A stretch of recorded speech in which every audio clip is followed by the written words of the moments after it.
Barchangizga xayrli kun. Bugun vatrушки dayındayman. Qizimizga жылы süt qo'yamiz. Ашытқы qanting жартысын salib, aralashtirib, ашытуға qo'yadi.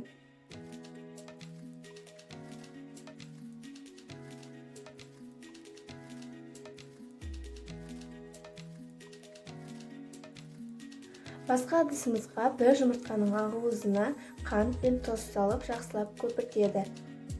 Кейін қалған сүтімізді қойып, майымызды құйып, барлығын жақсылап араластырады.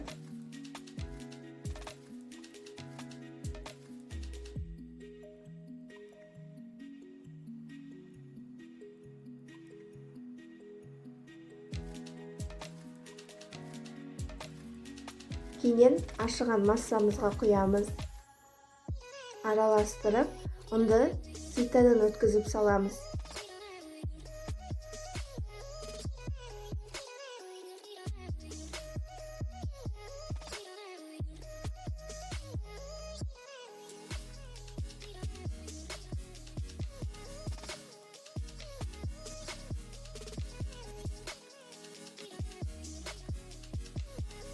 Шамасын дайындаймыз.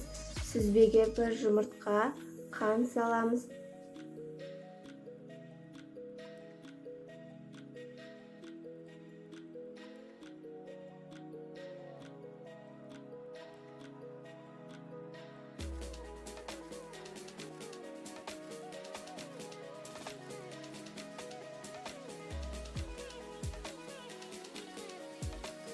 Қамыр ашығанда листімізді майлап, бөліктерге бөледі. Бөлгеннен кейін тағы да ашытуға қою керек. Енді 9 бөлік шықты. Қамырдың шеттерін сарыуызбен жағып, 180-190 градуста 15-20 минут пісіреді.